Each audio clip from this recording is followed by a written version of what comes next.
This, my fellow gamers and notebook aficionados, is the all-new Gigabyte Aorus Master 16, and it enabled most of the content and coverage you have seen from Computex 2026. And do not let the sleek overall appearance fool you, since the 16-incher packs a considerable punch. And in our case, our timelines have been accelerated by nothing else but AMD's fastest laptop chip, the Ryzen 9 9955H X3D. Aorus sponsored a part of our coverage right here in Taipei, and I was able to use the new Master for the whole week to take it for a spin.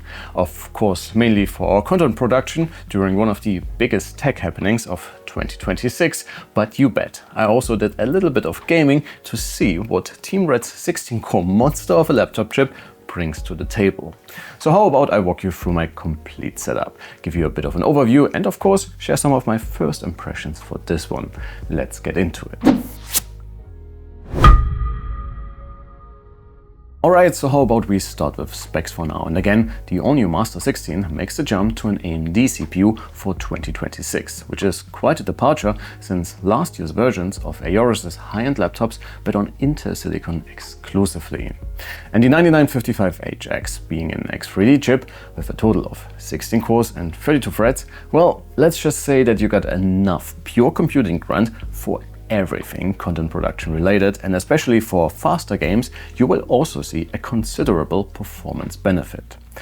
On the GPU side, this one bets on Nvidia's RTX 5080 running at its maximum TGP of up to 175 watts. And it makes short work of pretty much everything you can throw at it, but more about that in a little bit. Alongside the core components, my sample right here came with 32 gigs of RAM, which are of course upgradable, and a pair of NVMe slots, with one of them offering PCI Gen 5 capabilities. The 240Hz OLED gets a brightness bump, now being VESA HDR True Black 1000 certified, which means it can reach up to 1000 nits peak with HDR content. And judging from my playtime in 007 First Light, I'd say this sounds about right. But of course, we will have to wait for our full review to validate everything properly. And while we are on the subject, Aorus poured quite a bit of work in their GMate management application, and the software to control pretty much everything about the Master launches a lot quicker now, and things like RGB and display control are right at your fingertips, while the performance modes are also super quick to access. But that's the theoretical part. So how did the Master 16 fare in a week of intense content production during an extremely busy time when you run a tech channel?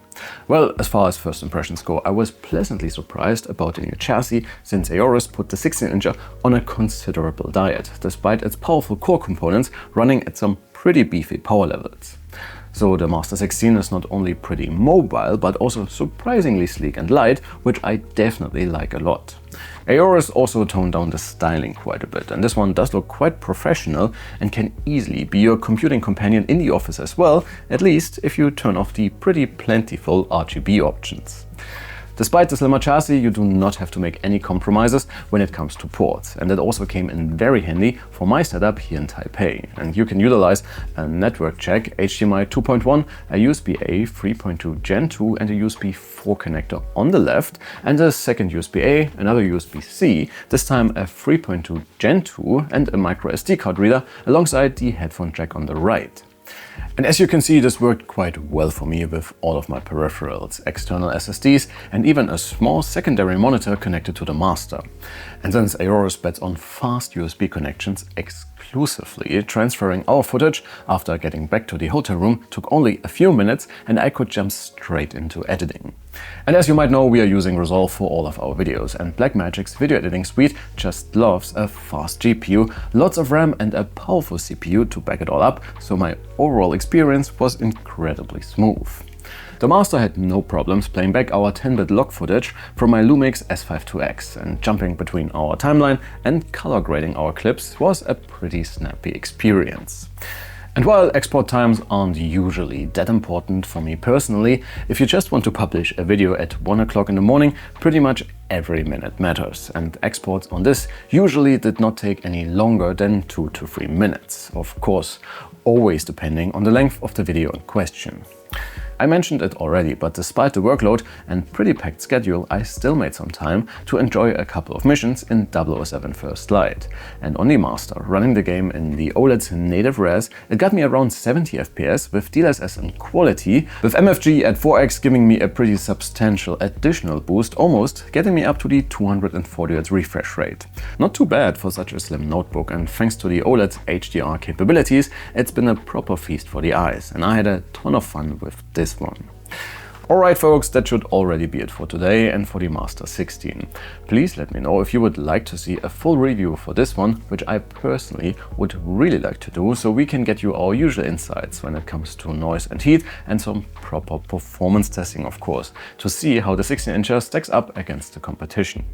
A big thank you to Aorus and Gigabyte for sponsoring today's video, and therefore for enabling us to cover everything new being announced right here in Taipei, and of course for letting me borrow this beauty right here, so I was able to rely on a powerful workstation for our coverage.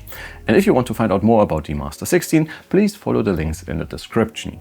Let me know if you have any other questions about the Master, and please make sure to leave a like and sub for more about tech, video games and laptops of course.